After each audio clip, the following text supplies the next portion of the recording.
코로나로 인해 지난 2달 동안 수요예배를 드리지 못했는데 오랜만에 수요예배 설교 말씀을 전하게 되었습니다. 원래 상반기에는 고린도전서 말씀을 수요예배 시간에 나누었는데요.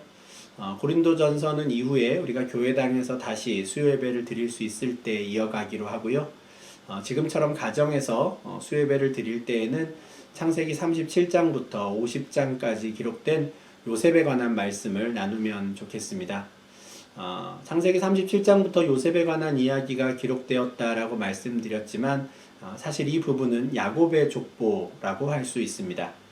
왜냐하면 37장 2절에서 야곱의 족보는 이러하니라 라는 말씀으로 이 내용이 시작되기 때문입니다.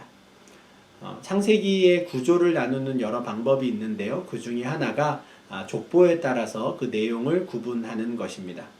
5장 1절에서 이것은 아담의 계보를 적은 책이니라 라고 말하는 것처럼 창세기에는 여러 계보와 또 족보가 실려 있습니다. 총 10개의 족보가 있는데요. 달리 말하면 창세기는 이 10개의 족보를 하나로 묶은 책이라고 할 수도 있습니다.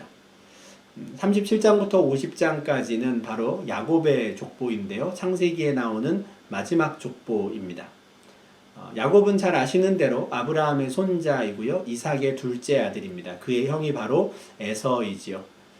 그리고 야곱은 이후에 이스라엘 12지파의 조상이 되는 12명의 아들들을 낳은 사람이기도 합니다. 그런데 이삭의 족보에서 이삭의 첫째 아들이었던 에서가 주인공이 되지 못했던 것처럼 야곱의 족보에서도 그의 큰아들 르우벤이 주인공이 되지 못합니다. 35장 22절 내용처럼 그가 아버지의 첩 빌하와 동침한 죄로 하나님께서 주시는 그 장자의 권한, 장자의 축복을 놓쳐버렸기 때문입니다. 야곱의 12명의 아들들 중에 이 장자의 권리는 요셉에게 주어진 것으로 보입니다. 장자에게는 다른 형제들보다 2배나 되는 유산을 상속할 수 있는 권한이 있었는데요. 요셉이 바로 그 권리를 이어받은 것으로 보이기 때문입니다. 이 내용에 대해서는 창세기가 아니라 이후에 여호수아에서 우리가 확인을 할 수 있는데요. 이스라엘의 12지파가 가나안 땅에 들어갔을 때 그 가나안 땅을 분배받지 않은 레위 지파 외에 다른 모든 지파는 각각 하나의 분깃을 받지만 요셉 지파는 요셉의 두 아들 므낫세와 에브라임이라는 각각의 이름으로 2개의 분깃을 받기 때문입니다. 다른 지파보다 2배의 유산을 받은 것이죠. 우리는 37장 이후에 이 내용을 통해서 왜 12아들들 중에 11번째였던 이 요셉이 그 장자의 권한을 받을 수 있었는가 그 이유를 보게 될 겁니다. 사실 다른 형제들의 모습을 보면 이 하나님의 약속을 이어받을 이 축복의 통로가 될 수 있는 사람이 이 요셉밖에 없었구나라는 것을 우리가 확인하게 되는데요. 마치 이새의 8아들들 중에서 위에 7명의 형들이 아니라 막내 다윗이 이스라엘의 왕으로 세워진 것처럼 요셉만이 하나님의 마음에 합한 사람이었겠구나라는 것을 우리가 확인할 수 있을 겁니다. 물론 그 야곱, 그 아버지였던 야곱의 개인적인 감정도 요셉을 향해 있었던 것이 사실입니다. 그가 가장 사랑했던 라헬의 큰 아들이기도 하고요. 또 3절에서 말하는 것처럼 그가 노년에 얻은 아주 기쁜 아들이었기 때문에 그렇습니다. 3절에서는 아주 직접적으로 그가 요셉을 다른 여러 아들들보다 더 사랑했다라고 말하는데요. 좀 재미있는 구절이라고 생각합니다. 야곱이 요셉을 편애하였다라는 것을 아주 확인시켜주는 말씀인 것이죠. 그래서 그는 옷도 다른 형제들과는 달리 채색 옷을 입었습니다. 채색 옷 그러면 색깔이 많이 들어간 옷이 떠오르실 수 있지만 사실 이 옷이 정확히 어떤 것인가에 대해서는 저희가 알 수 없습니다. 다만 그 채색 옷이라는 그 단어를 한번 연구를 해보니 소매가 긴 옷이다라는 것은 우리가 알 수 있습니다. 그러니까 소매가 긴 옷을 입고 있었다라는 것인데요. 이것은 그가 일을 하지 않는 사람이었다라는 것을 보여줍니다. 일을 할 필요가 없는 사람이 소매가 긴 옷을 입고 있었던 것이죠. 달리 말하면 다른 형들은 열심히 일을 하는 동안에 요셉은 그 일을 하지 않은 겁니다. 그렇다면 우리는 2절에서 요셉이 17살 때 형들과 함께 양을 쳤다라고 하는 이 말씀도 우리가 달리 생각해야 합니다. 요셉이 형들과 같이 열심히 양을 쳤던 것이 아닙니다. 요셉은 채색 옷을 입고 있었고요. 일을 하지 않는, 일하기에 불편한 긴 옷을 입고 있었죠. 달리 말하면 요셉은 형들을 감독하는 자리에서 그 일을 하고 있었던 겁니다. 요셉은 형들을 지켜보고 있었고요. 형들이 양을 열심히 칩니다. 아마 아빠가 그렇게 일을 맡겼겠지요. 근데 그렇게 양을 치는 형들을 보던 요셉의 눈에 비라와 실바의 아들들이 저지른 어떤 잘못된 행동들이 눈에 띄었습니다. 그러자 감독자로 세워졌던 그 요셉은 그들의 잘못을 비록 형들이 한 일이지만 그것을 아버지에게 이야기합니다. 물론 그들이 저지른 잘못이 무엇인지는 우리가 알 수 없고요. 레아의 아들들이 아니라 비라와 실바의 아들들만 언급된 이유도 우리는 알 수가 없습니다. 다만 분명한 것은 그가 한 이 행동으로 인해서 비라와 실바의 아들들, 요셉의 배다른 형들이 했던 잘못된 행동을 그의 아버지에게 이야기한 이 일로 말미암아 그들의 관계가 나빠졌다라는 점입니다. 가뜩이나 아버지가 요셉에게만 채색 옷을 입혀서 형제들의 시기를 받았을 텐데 요셉은 그 형들의 잘못을 아버지에게 전하는 일도 했기 때문에 형들은 그를 미워했습니다. 심지어 그에게 편안하게 말할 수 없었다라고 4절 하반절에서 말씀하는데요. 이 구절은 두 가지 의미로 생각할 수 있습니다. 첫째는 요셉이 너무 미워서요. 말을 섞기 싫었던 겁니다. 말도 하기 싫을 정도로 미웠다라는 의미일 수 있고요. 두 번째는 요셉이 또 어떤 말을 아버지에게 전달할지 모르기 때문에 행여라도 책 잡히기 싫어서 마음 편히 말할 수 없었다라는 의미일 수 있습니다. 어떤 의미든 간에 그만큼 형제들과 요셉의 관계가 좋지 않았습니다. 그런데 이들의 사이가 아주 결정적으로 틀어지는 일이 벌어집니다. 5절 말씀인데요. 요셉이 꿈을 꾸고 자기 형들에게 말하매 그들이 그를 더욱 미워하였더라 라는 말씀입니다. 많은 분들이 요셉을 꿈의 사람이라고 부릅니다. 요셉에 대한 이야기가 37장에서 꿈에서 시작해서요. 마지막을 또 꿈으로 마친다고 할 수 있기 때문입니다. 물론 이때의 꿈은 좋은 꿈입니다. 우리가 앞으로 보겠지만 이 꿈을 꾸게 하신 분이 여호와 하나님이십니다. 그런데 그가 꾼 이 꿈으로 말미암아 형들은 그를 더욱 미워하게 됩니다. 사실 꿈의 내용을 보면 굳이 이 이야기를 형들에게 안 하는 게 더 좋았겠구나라고 우리도 충분히 생각할 수 있습니다. 요셉은 꿈을 두 번 꾸었는데요. 첫 번째 꿈은 곡식단에 관한 것이었습니다. 야곱의 12아들들이 밭에서 곡식을 묶었는데 요셉이 묶은 곡식단을 향해 다른 형제들의 곡식단이 절했다라는 것이죠. 곡식단에 관한 꿈이었지만 그 꿈의 의미는 분명합니다. 형들도 단번에 그 의미를 알아채지요. 뭐겠습니까? 언젠가 형들이 요셉에게 절할 것이다 라는 내용입니다. 그래서 기분이 상한 형들은 네가 참으로 우리의 왕이 되겠느냐? 참으로 우리를 다스리게 되겠느냐? 라고 말하며 화를 냅니다. 그렇지만 요셉은 별에 관한 또 다른 꿈을 꿉니다. 그리고 그 꿈에 대해서도 형들에게 이야기하는데요. 이번에는 아버지에게도 말합니다. 해와 달과 11별이 요셉에게 절하는 그 꿈이었는데요. 이 꿈의 의미도 그리 어렵지 않습니다. 해와 달은 아버지와 어머니, 별은 형제들을 상징하는데 부모님들과 형제들이 다 요셉에게 절하는 그런 의미인 것이죠. 이번에도 형들이 분노했겠지만 이번에는 아버지 야곱도 나와 내 어머니와 내 형들이 참으로 가서 땅에 엎드려 너에게 절하겠느냐라고 말하며 요셉을 꾸짖었습니다. 그런데 이어지는 11절 말씀이 참 묘합니다. 아버지가 요셉을 혼내는 것을 보고 형들은 더욱더 그를 시기하게 되었는데 그의 아버지는 그 말을 간직해 두었더라 라고 말씀합니다. 이 말씀은 요셉의 꿈에 관한 야곱의 생각이 달라졌다라는 것을 보여줍니다. 야곱도 처음에 요셉으로부터 그 꿈 이야기를 들었을 때에는 기분이 많이 안 좋았습니다. 아무리 내가 특별히 사랑하는 아들이라고 해도 그 아들이 언젠가 부모님이 저에게 절하게 될 거예요 라고 말하는 것은 참 기분 나쁜 일이지요. 부모의 권위를 무시하는 일이라고 할 수 있을 겁니다.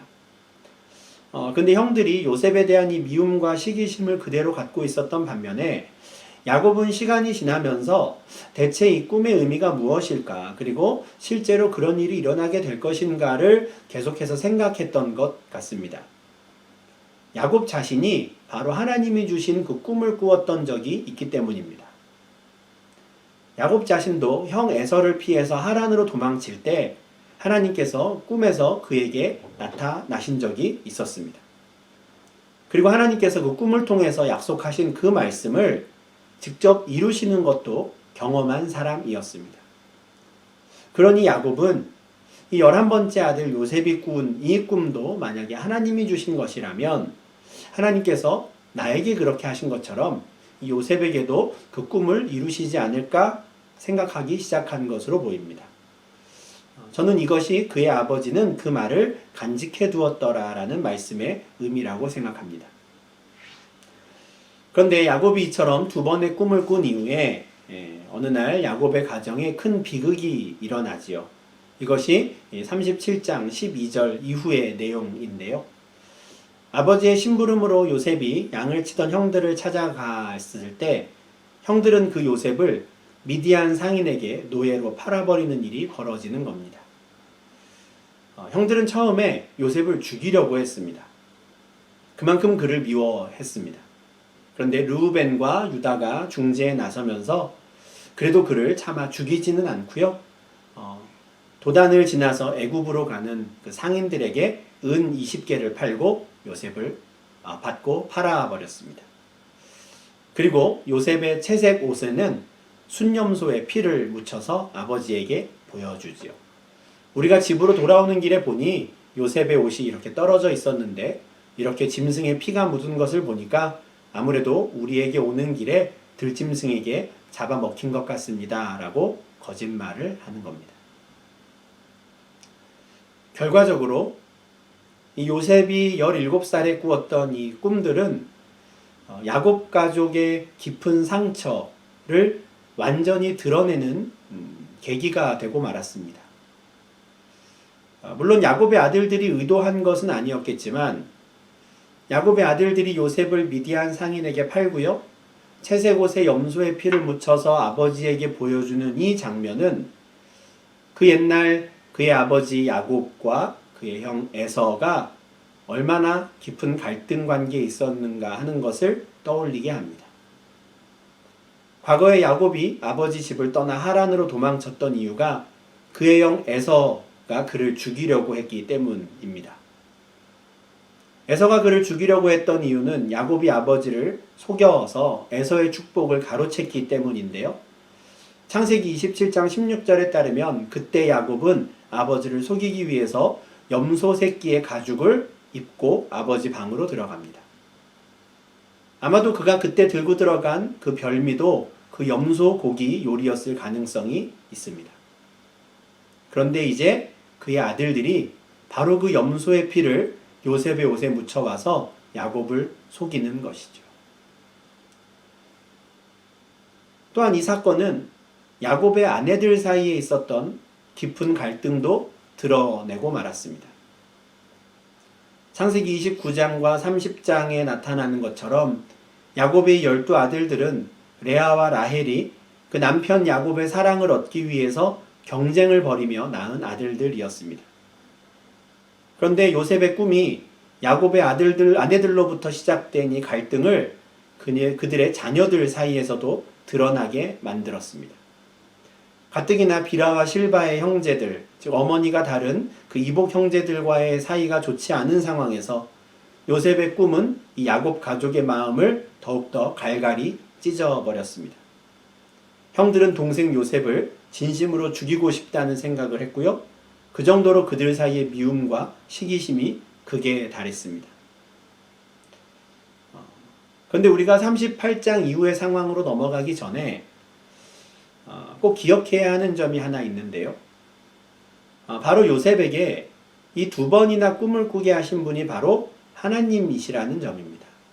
이 37장의 상황만을 보면 차라리 요셉이 그런 꿈을 꾸지 않았다면 더 좋지 않았을까 하는 생각도 하게 되는데 사실 요셉 입장에서는 그것을 거부할 수 있는 상황이 전혀 아니었습니다.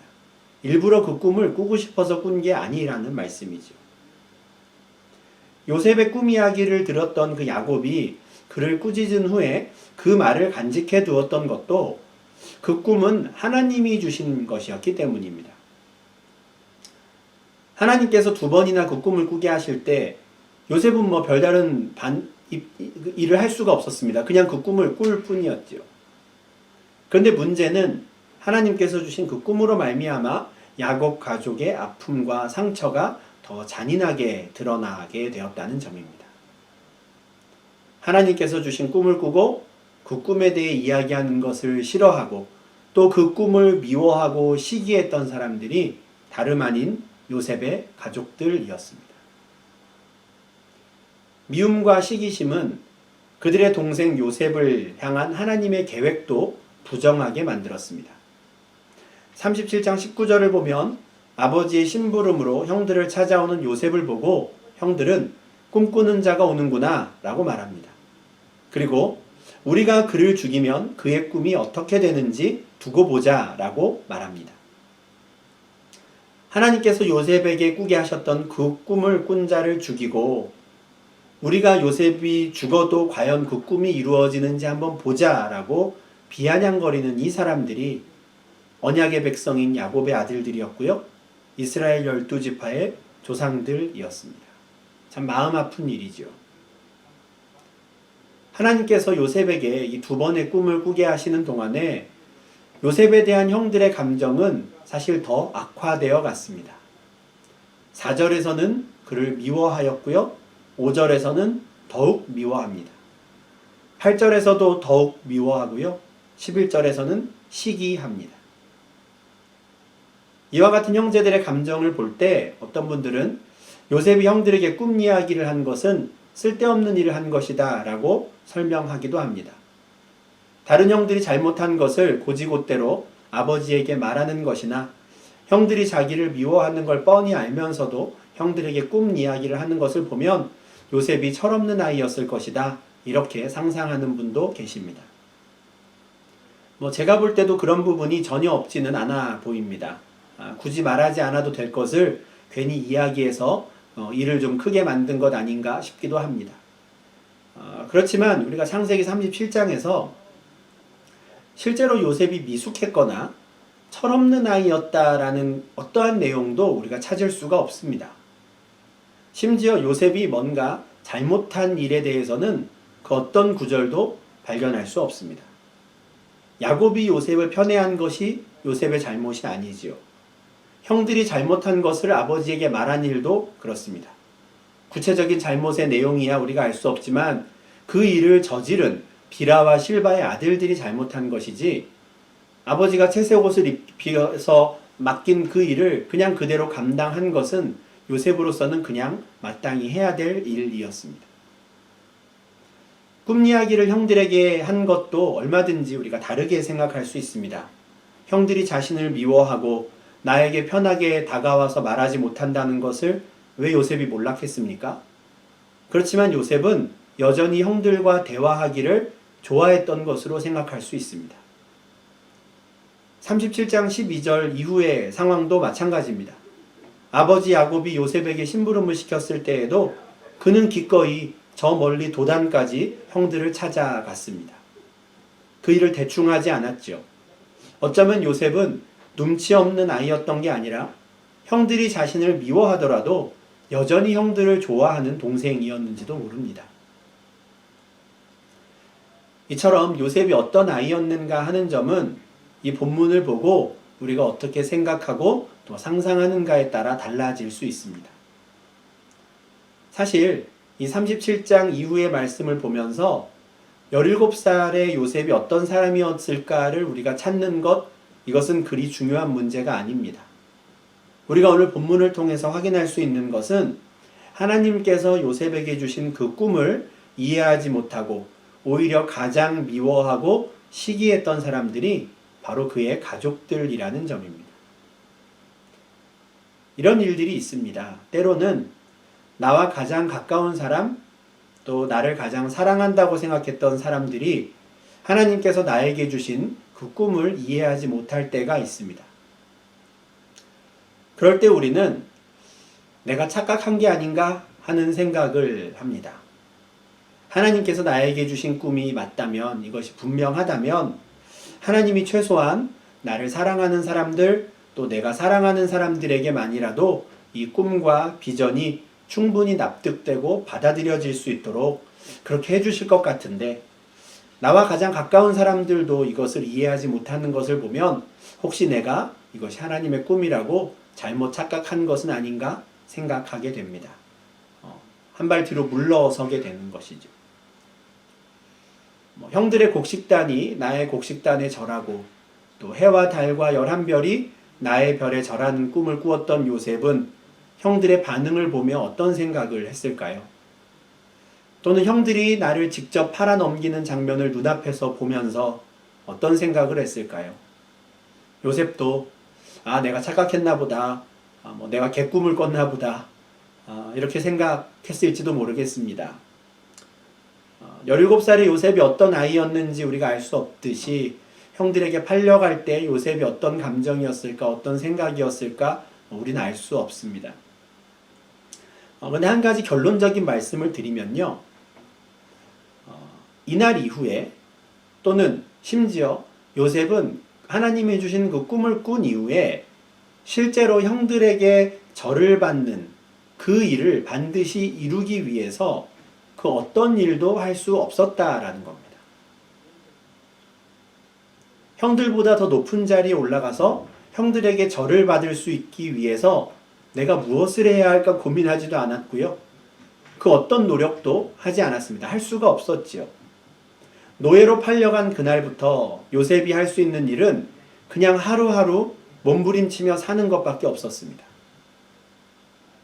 죽지 못해 사는 것이지요.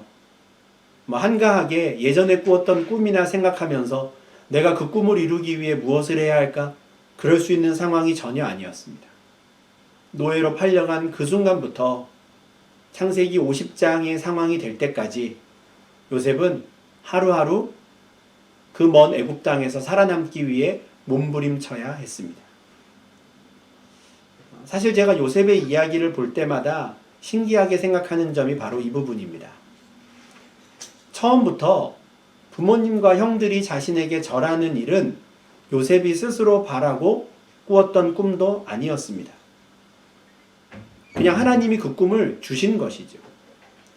심지어 형들이 요셉에게 절하게 만드시는 일, 그것이 요셉을 향한 하나님의 최종 계획도 아니었습니다. 알고 보니 그렇죠. 만약에 형들이 요셉에게 절하게 만드는 일이 하나님의 최종 목적이었다면 창세기는 42장에서 끝났을 겁니다. 그러나 창세기는 50장까지 이어지지요. 요셉 자신도 내가 37장에서 꾸었던 이 꿈들이 무슨 의미였고 자신을 향한 하나님의 최종 계획이 무엇이었는지는 50장에 가서야 깨닫고 고백하게 됩니다. 50장 20절 말씀인데요. 나를 통하여 많은 백성의 생명을 구원하시는 것, 이것이 하나님의 계획이었고 하나님이 나에게 주신 꿈이었습니다. 라고 이야기하죠.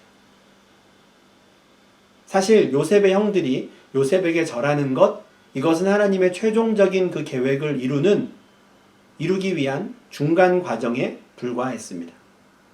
하나님께서는 요셉을 향한 당신의 계획을 이루시기 위해 요셉을 해치려는 형들의 악한 계획까지도 선으로 바꾸셨고요. 마침내 그 일을 이루셨습니다. 37장에서 꿈을 꾸게 하신 분 하나님이시고 50장에서 최종적으로 그 계획을 이루셨음을 알려주신 분도 하나님이셨습니다. 이제 다음 주부터 우리가 구체적인 내용을 보겠지만 갑자기 노예로 팔려간 요셉은 하루하루를 살아갈 뿐이었습니다. 이 꿈에 대해서 생각할 수 있는 여력이 없었습니다. 그런데 하나님께서 결국 형들을 불러 요셉 앞에 절하게 만드시죠. 그리고 그 요셉을 통해 많은 사람들의 생명을 구원하십니다. 성령이 오셨네라고 하는 이 찬양이 있습니다. 허무한 시절 지날 때라는 가사로 시작하는 찬양인데요. 그 찬양의 가사와 같이 우리는 모두 허무한 인생을 살던 사람들이었는데 어느 날 하나님께서 우리를 찾아오셔서 하나님 나라를 꿈꾸게 하셨습니다. 그런데 이제는 내가 과거에 알지 못했던, 미처 깨닫지도 못했던 하나님 나라의 꿈과 소망에 대해서 이야기할 때 내 말을 이해하지 못하는 사람들이 바로 나의 가족들이나 나와 가장 가까운 사람들인 경우가 종종 있습니다. 그렇다고 해서 우리가 뒤로 물러날 필요가 없습니다. 내가 착각했나? 괜히 오해했나? 얼굴이 빨개질 필요도 없습니다. 너무 낙심할 필요도 없고요. 심지어 그 꿈을 포기할 필요도 없습니다. 또 다른 한편으로는 내가 그 꿈을 이루기 위해서 나 나름대로 무엇인가를 막 애쓸 필요도 없습니다. 애쓰지 말라라고 하는 이 말씀이 어떻게 들리실지 모르겠지만 한편으로는 오늘 본문의 요셉과 같이, 창세기의 요셉과 같이 오히려 내가 그 꿈을 잊어버리고 있을 때라도 상관없는 것이기 때문에 그렇습니다. 만약에 나에게 주신 그 꿈, 그 하나님 나라의 비전이 정말 하나님이 주신 것이 맞다면 결국 그 꿈을 이루시는 분은 내가 아니라 하나님이시기 때문에 그렇습니다. 그러니 우리는 그냥 그 꿈을 받아들이고요. 그 꿈을 마음에 그냥 간직한 채 그 꿈의 결과는 하나님께 맡기고 하루하루를 살아가는 것입니다. 지금 내가 처한 상황이 하나님께서 주신 꿈을 이루어가는 데 아무런 도움이 되지 않는 것 같고요. 오히려 그 꿈을 방해하는, 막아서는 것처럼 보이는 현실이라고 해도 당황할 필요가 없습니다. 형들이 요셉을 판 것은 분명 그들의 악함으로 인한 것이었고요. 그동안 쌓여왔던 야곱 가정의 깊은 상처가 드러난 일이었지만 하나님께서는 그것마저도 선으로 바꾸셔서 요셉을 향한 당신의 계획을 이루셨습니다. 코로나 사태로 인해 멈춰버린 이 상황도 마찬가지입니다. 큰 꿈과 계획을 가지고 하나님 나라의 비전을 가지고 네덜란드를 찾아와서 유학을 했던 청년들의 졸업이 어려워졌습니다. 졸업 일정이 어떻게 될지 미지수가 된 것이죠. 우리 가정의 자녀들의 상황도 마찬가지입니다. 하나님께서 이 자녀들을 이렇게 이런저런 과정들을 거쳐서 이제 앞으로 이렇게 사용하시겠지 우리가 생각한 시간들이 있는데 그 시간들이 점점 늦어지고요. 생각지도 못했던 코로나와 같은 이런 사태로 모든 일정이 멈춰버린 것 같은 일을 우리가 맞이하게 되었습니다. 우리 생각 같아서는 얼른 졸업하고 또 취직을 해야 하고 취직을 하면 좀 더 분명하게 이 자녀들이 또 이 청년들이 하나님 나라의 일들을 더 열심히 행할 수 있을 것 같았는데 그때가 언제 올지 또 미지수가 되었습니다. 졸업도 어려워지고 취직도 어려워졌기 때문입니다. 자녀들의 학업에 문제가 생겼고요. 또 직장과 사업에도 차질이 생겼습니다. 그러면서 우리의 가정을 통해서 또 각 가정을 통해서 하나님께서 이루실 것이라고 생각하고 기대했던 하나님 나라의 일들이 이제 어떻게 진행되어 갈지 또 어떻게 해야 할지 알 수 없는 상황이 되고 말았습니다. 우리 교회의 상황도 마찬가지입니다. 올 상반기에 세웠던 우리 교회의 계획들은 취소되거나 연기되었습니다. 그럴 수밖에 없죠. 모로코 비전 트립은 취소되었고요. 유초등부, 중고등부, 청년부의 성경학교와 수련회도 연기되었습니다. 바자회를 해서 우리가 이웃들을 돕자라고 했던 그 계획도 연기되었습니다. 이것을 단지 나 한 사람, 우리 가정, 우리 교회로만 한정짓지 않고 전 세계의 상황으로 확장해서 생각하면 인간적으로 볼 때는 정말 심각한 상황입니다. 뉴스에서 날마다 접하는 경제적, 사회적 이슈들 뿐 아니라 선교적 관점에서도 그렇습니다. 지금 아주 심각하지요. 모든 나라들이 국경을 폐쇄했고요. 물자가 예전만큼 원활히 오가지 못하는 상황입니다. 더구나 경제가 악화되면서 각 교회와 또 선교사님들을 향한 지원 또 그들의 사역이 매우 위축되게 되었습니다. 그렇다면 우리를 통해 이루실 것이라고 확신했던 하나님의 나라는 어떻게 될까요? 이 사태가 마무리되고 회복되려면 많은 시간이 필요할 때니 그때까지 하나님 나라에 대한 이 꿈을 접어야 할까요? 하나님께도 그런 시간이 필요하실까요? 그렇지 않습니다. 우리의 여건과 상황에 관계없이 우리는 변함없이 하나님 나라를 꿈꾸어야 합니다. 하나님께서 쉬지 않고 그 하나님의 나라를 이루어 가실 것이고 우리를 향한 당신의 뜻을 계속해서 이루어 가실 것이기 때문입니다. 요셉이 형들에 의해서 미디안 상인에게 팔린 그 순간, 그때부터가 오히려 하나님 입장에서는 요셉에게 주셨던 그 꿈을 이루어 가시는 출발점이 되었습니다. 마찬가지로 오히려 우리 눈에 볼 때에는 이 모든 상황이 막힌 것 같고요. 하나님 나라의 꿈을 이루기 위해서 잠시 멈춰야 할 것 같은 이때가 오히려 더 하나님 나라를 꿈꾸어야 하는 시기이고요. 오히려 이때부터 시작될 하나님의 그 사역과 하나님의 계획을 오히려 기대해야 하는 시기가 된 것입니다. 이 사태를 어떻게 선으로 바꾸셔서 하나님의 뜻과 계획을 이루어 가실지 오직 하나님만이 아십니다. 우리는 이 사실을 믿어야 합니다. 그리고 우리는 낙심하지 말고요. 우리의 꿈과 소망을 하나님께 맡겨야 합니다. 그래야 나의 꿈, 나의 소망이 나의 욕심에서 비롯된 것이 아니라 하나님께서 주신 것임을 우리가 인정하게 되는 것입니다. 아브라함과 이삭과 야곱 그리고 요셉의 인생 가운데 나타나셔서 그들에게 약속하시고 그 약속을 이루신 하나님께서 우리를 향한 당신의 계획도 반드시 이루실 줄 믿습니다. 막막한 상황으로 인해 우리가 낙심하지 않고요. 우리를 향한 당신의 계획을 반드시 이루실 그 신실하신 하나님을 바라보는 저와 여러분이 되시기를 간절히 소망합니다. 그래서 하나님이 포기하지 않으셨는데 우리가 먼저 포기하는 어리석음을 범하지 않고 하나님께서 우리에게 또 나와 우리 가정, 우리 교회에 주신 그 귀한 하나님 나라의 꿈과 비전을 놓치지 않고 오늘 하루도 이번 한 주간도 계속해서 이루어가기를 힘쓰는 저와 여러분 될 수 있기를 주님의 이름으로 축원합니다. 기도하겠습니다. 하나님 아버지 감사합니다. 허무한 인생을 살던 저희에게 찾아오셔서 하나님 나라를 꿈꾸게 하시고 주님의 나라의 비전을 바라보게 하시니 감사합니다. 요셉에게 꿈을 꾸게 하시고 그 꿈을 이루신 분이 여호와 하나님이심을 저희가 기억합니다. 우리에게 꿈을 주시고 나와 우리 가정, 우리 교회를 통하여 하나님의 나라를 이루어 가실 분도 또한 여호와 하나님이심을 저희가 인정하게 하여 주시옵소서. 사람의 눈에 볼 때에는 우리에게 주신 그 꿈과 비전에 관계없이 점점 더 어려운 일들만 쌓여가는 것 같은 이때에도 하나님께서는 쉬지 않고 일하시며 결국에 요셉에게 그러셨던 것처럼 우리 한 사람 한 사람을 통하여 이루실 하나님의 꿈을 이루시기 위해 열심히 일하고 계시는 줄 믿습니다.